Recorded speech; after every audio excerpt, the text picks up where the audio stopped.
J'ai retenu énormément de choses, donc dans l'heure qui suit, je vous propose de détailler la totalité de ce que j'ai pu noter.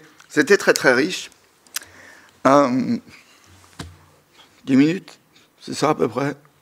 Ouais, j'ai l'horloge. Je vais essayer d'aller à l'essentiel donc rapidement. Il me semble quand même que vous avez constamment évolué sur deux sujets différents. Entre l'évaluation environnementale des grandes politiques publiques, et ça fait écho à ce qui vient d'être présenté, et l'évaluation environnementale des projets, la démarche des deux n'étant pas vraiment la même. C'est-à-dire que sur l'évaluation environnementale générale, il s'agit de voir où l'action publique va être la plus efficace, et on a là-dessus des marges de manœuvre encore colossales, ne serait-ce que par exemple, où est la tonne CO2 la plus efficace par rapport à l'euro investi. Là-dessus, on est quand même qu'au tout début où comment on évalue en termes de compromis. Je prends par exemple l'agriculture et je prends le bovin. Le bovin en extensif, il émet beaucoup de méthane, il n'est pas très bon pour le climat, mais en termes de biodiversité, c'est quand même lui qui permet le maintien de tout un maillage de haies. Donc comment on tranche tout ça? Ces questions-là sont encore largement sur la table. Et puis on a une évaluation environnementale, et à travers l'intervention de Laurent Michel notamment, d'autorité environnementale, qui dans l'histoire française, où l'environnement n'est pas le cœur des préoccupations, on n'est pas au Québec, il s'agit quand même généralement d'essayer de limiter la casse. C'est comme ça, en fait, qu'est vue l'évaluation environnementale des projets. Et donc, le débat, en fait, à mon avis, est allé un peu constamment de l'un à l'autre. C'est peut-être deux débats différents, mais malgré tout, ça dit derrière quelque chose qui, pour moi, est assez central aujourd'hui, qui est qu'en fait, on n'a pas de vision globale de comment on fait en sorte que la société française soit à peu près à jour sur ces grandes stratégies environnementales, sur quels mécanismes on joue au mieux. Et en fait, on a un peu trois phénomènes. Pour faire simple, c'est un peu caricatural, mais je vais vous le dire comme ça. D'abord, on a un phénomène un peu historique qui est la biodiversité remarquable, avec toutes les lois françaises et européennes sur les espèces protégées, sur Natura, les directives oiseaux-habitat, où là, il y a eu plutôt des progrès. C'est-à-dire, on bétonne quand même moins d'espaces remarquables. On a des espèces remarquables qui sont en progrès. Vous voyez aujourd'hui des spatules, des hérons, des tas de trucs qu'on voyait presque plus il y a 20-30 ans. Il y a même des loups. D'ailleurs, le loup finit par nous coûter en termes de mobilisation des acteurs. C'est un peu compliqué. Parce que tout le monde n'est pas content du retour du loup. C'est comme si, dans le Niokolo-Koba au Sénégal, ils arrivaient à produire tellement de lions qu'il y en a plein qui retournent en Guinée, en passant par Badiar et par notre corridor, cher Karim. Donc là-dessus, il y a eu des progrès, mais en parallèle, parce qu'on consomme beaucoup le sol et que l'agriculture française productiviste ne met pas l'environnement au cœur, on a aussi un effondrement de la biodiversité banale. Et d'ailleurs, les dernières lois qui arrivent, notamment le ZAN, sont des lois qui quittent en fait le domaine de la préservation de la biodiversité remarquable pour essayer de dire on a quand même des soucis sur la biodiversité quotidienne, banale. Je ne sais pas si le terme vaut ce qu'il vaut, mais bon, on dit comme ça. Voilà. Ça, et on n'articule pas vraiment les deux. Plus les politiques climat, plus... on a quand même avancé en termes de planification, d'abord par le PCAET, qui, à mon avis, a été le gain principal sur le climat de ces 10-15 dernières années, parce que c'est quand même la vie quotidienne qui fait les émissions de CO2. Et donc, si on n'a pas une mise en cohérence de toutes les politiques publiques à l'échelle de l'interco, du bassin de vie, ça ne marche pas. Mais l'État n'a jamais vraiment été au bout du vote du PCAET en termes d'accompagnement des collectivités, où après, il a commencé à réinventer des machins TEPCV, Fonds vert. Enfin, il n'a pas arrêté de détricoter ce qu'on avait mis en place. Donc l'État lui-même n'est jamais clair. Même le SGPE sur les territoires, je pense qu'il y a encore du boulot. Mais j'en discute régulièrement avec Antoine. On a quand même les documents d'urbanisme qui ont gagné en intégration, notamment le STRADET, le SCOT, mais là aussi on n'est allé jamais au bout.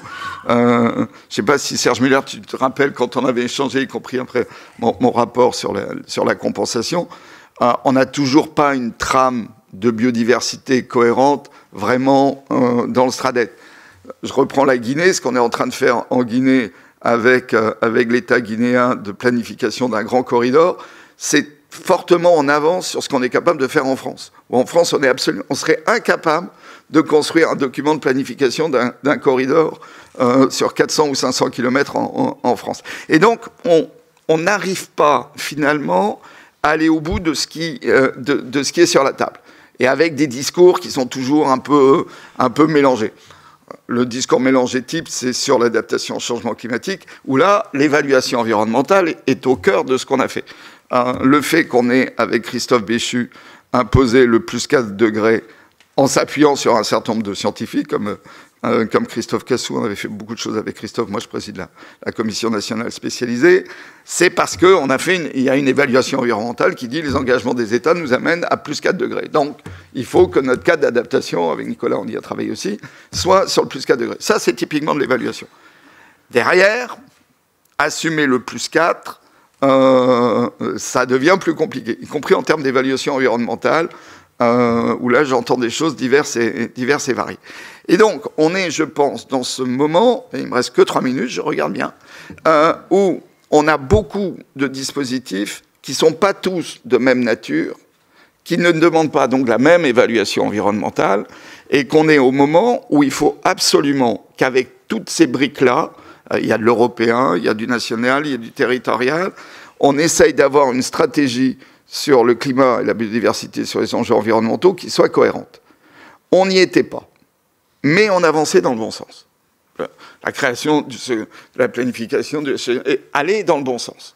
Sauf que, et je vais finir là-dessus, avec ma phrase du moment, Winter is coming, que tout ça s'est bloqué en janvier de l'année dernière avec un gouvernement, parce que tout ça est politique, c'est ce que disait Magali, évidemment tout ça est politique, qui a fragilisé le dispositif, y compris le périmètre du ministère de la Transition écologique. On a bien senti, mais je ne vous demande pas de commentaires, que la planification était au moins au cœur du sujet, fin de la parenthèse, et que là, ça s'est fissuré, et que derrière, la crise agricole a emporté un barrage déjà fissuré, parce que ce qu'on n'avait pas vu, c'est à quel point l'eau de la contestation vis-à-vis de l'importance des politiques environnementales était en train de monter. Était en train de monter dans un cadre où je pense que comme on est sur un pays en crainte de déclassement économique à l'échelle du pays ou de déclassement social à l'échelle des individus, le fait de dire, bon, face à ces risques de déclassement, de compétition économique, on ne peut pas continuer à en faire autant. C'est absurde de mettre autant d'argent pour 1000 loups, on a qu'à en garder 500 dans les parcs, ça suffira bien. C'est ce genre de questions qui sont sur la table. On ne va pas éradiquer le loup, mais est-ce qu'on en a besoin qui se balade partout en France? Ça montait en profondeur de la société française. Et ce n'est pas parce que dans les métropoles, il y a encore une population qui a une commande écolo que malgré tout, dans les territoires périurbains qui concentrent le déclassement social et dans les grands territoires de la diagonale du vide, on n'était pas en train de perdre une partie du soutien culturel. Et ça, je pense qu'on ne l'a pas assez vu. Et que ça, maintenant, on y est. Et que là, ça va taper, mais avec une force sur le budget que vous n'imaginez pas encore. Y compris, on ne tiendra pas sur le transport, hein, parce que là, toutes les politiques de soutien à l'électrification, elles ne sont plus financées, donc pompe à chaleur, véhicules électriques, par rapport au Mondrian du secrétariat à la planification, on ne tiendra pas. Mais ça va taper aussi les financements des associations, ça va taper de tous les côtés.